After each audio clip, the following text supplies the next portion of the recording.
Hello everyone, welcome back again on Back to Physics. Today we are going to start next topic for class 12th, which is we are going to find out the relation between electric field and electric potential. So interesting relation between electric field and electric potential we are going to calculate, or you can say we are going to derive here. So इसको समझते हैं कि electric potential और electric field में क्या relation है। हम पिछले चैप्टर में इलेक्ट्रिक फील्ड पढ़ चुके हैं और ये हमारे पास चैप्टर है इलेक्ट्रिक पोटेंशियल का। सो दोनों में क्या रिलेशन हो सकता है वो जानते हैं। मान लेते हैं कि हमारे पास एक चार्ज है, प्लस क्यू चार्ज है, ठीक है। इसका अपना इलेक्ट्रिक फील्ड होगा। इसके कुछ दूरी पर, कुछ डिस्टेंस पर हमारे पास ए पॉइंट पर कोई टेस्ट चार्ज पड़ा हुआ है। और टेस्ट चार्ज जनरली हम कैसा लेते हैं, test charge should be always minimum, ठीक है ना। इतनी उसका होना चाहिए ये, ताकि इसका फील्ड इसके फील्ड को इफेक्ट ना करे, ठीक है ना। ये इतना कम होता है, इसका जो मैग्नीट्यूड है वो इतना कम होता है कि इसका जो फील्ड है वो उसके फील्ड को इफेक्ट ना करे। सो इस ये भी प्लस चार्ज है और ये भी प्लस चार्ज है, ये भी पॉजिटिव ही है जो हमने लिया। क्यों नॉट टेस्ट चार्ज हम ऑलवेज पॉजिटिव लेते हैं, पॉजिटिव ही लेते हैं जनरली, ठीक है ना। दोनों में फोर्स ऑफ रिपल्शन काम करेगी according to law of electrostatics. Electrostatics के अकॉर्डिंग इन दोनों के बीच में फोर्स ऑफ रिपल्शन चलेगी, ये एक दूसरे को रिपेल करेंगे। यानी कि ये जो टेस्ट चार्ज है ये इस डायरेक्शन में जाने की कोशिश करेगा। That means electrostatic force F electrostatic should act in this direction. F electrostatic should act in this direction. Clear है। अब हमें क्या करना है, हमें इलेक्ट्रिक पोटेंशियल की वैल्यू को जानना है। उसके लिए क्या करना होगा, हम इस चार्ज को लेके जाएंगे इस चार्ज की तरफ, यानी हमें एक्सटर्नल फोर्स लगानी होगी। क्योंकि नेचुरल अगर देखा जाए तो ये फोर्स इलेक्ट्रोस्टैटिक इसको दूर लेके जाने की कोशिश करेगी, नेचुरली तो ये होगा। लेकिन हमें बाहर से फोर्स लगानी पड़ेगी ताकि ये जो चार्ज है, टेस्ट चार्ज, इसकी तरफ मूव कर सके। और वो फोर्स कैसी होगी, that force should be opposite to the nature of electrostatic, opposite होनी चाहिए उसकी। सो हमें इस डायरेक्शन में एक फोर्स लगानी होगी। और मान लेते हैं कि हम बाहर से एक फोर्स लगा रहे हैं जो कि इसकी थोड़ी सी डिस्प्लेसमेंट कराता है, ए पॉइंट से बी पॉइंट तक लेके आता है। और वो फोर्स जो है नेगेटिव होगी as comparison to this force. That means minus of F लगेगी इस डायरेक्शन में, डायरेक्शन ये होगी। मान लेते हैं कि उसने डिस्प्लेसमेंट कराई डी आर, बहुत ही स्मॉल डिस्प्लेसमेंट कराई, छोटी डिस्प्लेसमेंट हम दिखा रहे हैं इसको।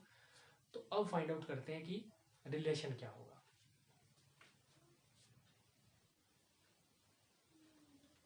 सो the external force required to move the test charge from A to B.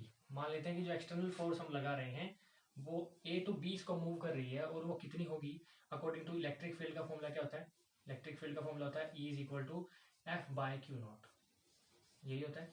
सो यहाँ से विच इम्प्लाइज एफ का फॉर्मूला निकल जाएगा, F is equal to force कितनी हो जाएगी, क्यू नॉट इंटू ई, इतनी होती है, ठीक है। इलेक्ट्रोस्टैटिक्स है ये, this is according to electrostatics. अब यहाँ से फोर्स इतनी होगी, लेकिन इस केस में जो है हम फोर्स कैसे लगा रहे हैं, force is in the opposite direction, electrostatic की अपोजिट डायरेक्शन में है। यानी कि सबसे पहला केस हमारे पास ये बनेगा, क्या, force to move charge from A to B, A से बी तक मूव कराने के लिए फोर्स कितनी लगेगी, F will be equal to minus Q naught into E, क्योंकि ये इलेक्ट्रोस्टैटिक्स के अपोजिट है। Force is opposite to electrostatic, electrostatic के अपोजिट, इसलिए नेगेटिव साइन लिया हमने इसको। अब देखिए जरा इसमें वर्क डन कितना होगा, work done to move the test charge, to move q naught from A to B, A से बी तक लेके जाने में कितना वर्क डन होना चाहिए। वर्क डन का फॉर्मूला क्या होता है, work done W is equal to force into displacement, that means F dot कितनी डिस्प्लेसमेंट की, D R, F dot D R. Force कितनी आई, फोर्स आई हमारे पास minus Q naught into E और साथ में D R, this is the work done. ये वर्क डन हमें करना होगा, दिस इज इक्वेशन नंबर 1। इतना क्लियर है।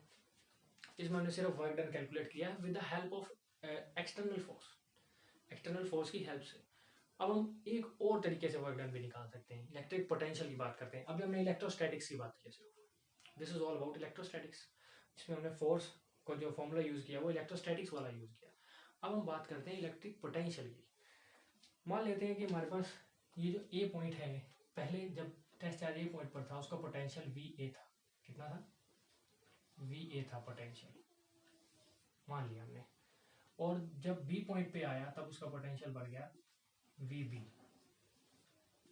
चेंज हो गया पोटेंशियल। ए पे अलग था, बी पे अलग हो गया। तो जब वी ए पे पोटेंशियल था तो उसको हमने मान लिया वी ए, यानी वी ए से वी बी चेंज हुआ potential, change in potential, change in potential. अब in the definition of potential work done कितना होता है? डेफिनेशन ऑफ पोटेंशियल कहती है V is equal to W upon q, charge upon work done upon charge होता है कि नहीं होता है? विच इम्प्लाइज, यहाँ से वर्क डन निकाला जा सकता है W is equal to V into Q, इतना ही होगा। बस हम अब इस वर्क डन का यूज करेंगे, अब हम इलेक्ट्रिक पोटेंशियल की बात करेंगे। अब हम वर्क डन निकाल लेंगे। Work done to move Q naught from A to B, A से B तक लेके जाने के लिए अब वर्क डन कितना होगा according to this formula? This will be W is equal to potential. Potential देखिए जरा कितना है। पोटेंशियल पहले VA था फिर VB हो गया, पहले VA था फिर VB था फिर VB हो गया। दैट मीन्स पोटेंशियल में चेंज कितना आया? This is change in potential, ठीक है ना? That means change in potential into charge. Charge कौन सा वो तो मालूम है, लेकिन चेंज इन पोटेंशियल क्या है? चेंज इन पोटेंशियल पहले पोटेंशियल था VA फिर हो गया VB, that means change in potential आया VB माइनस VA, यही तो है चेंज इन पोटेंशियल। पहले VB में से VA माइनस कर देंगे और चार्ज है हमारे पास Q not. VB minus VA कितना होना चाहिए? चेंज इन पोटेंशियल है तो इसको हम सिंपली जैसे डेरिवेटिव में रिप्रेजेंट करते हैं ऐसे इसको DV से रिप्रेजेंट कर सकते हैं क्या? Yes, this is DV, change in potential is DV, DV into Q not, this is the value of W। एक और वर्क डन आ गया, बस यहाँ पे हमारा इजी हो जाता है काम। हमने दो वर्क डन निकाल लिए, एक वर्क डन इलेक्ट्रोस्टैटिक्स के अकॉर्डिंग, एक वर्क डन पोटेंशियल के अकॉर्डिंग। दोनों को कंपेयर करो, इलेक्ट्रिक फील्ड और इलेक्ट्रिक पोटेंशियल की वैल्यू जान लो, ठीक है ना? कंपेयरिंग 1 and 2, दोनों को कंपेयर अगर हम करते हैं तो इसके अकॉर्डिंग W आता है minus Q not into E dr, और इसके अकॉर्डिंग आता है dV into Q not. Q not से Q नॉट कैंसिल हो जाएगा, ठीक है ना? यहाँ से E निकल जाएगा, E will be equal to dV by dr। साथ ही साथ यहाँ माइनस था तो हम यहाँ एक माइनस इसकी तरफ लगा देंगे। That means E will be equal to minus of dV change in potential upon dr, that is change in displacement. This is the value of relation between electric field and electric potential. इसमें electric field इधर है, this is electric field and this is electric potential. This is field, this is potential. So this is all about the interesting fact or relation between electric field and electric potential.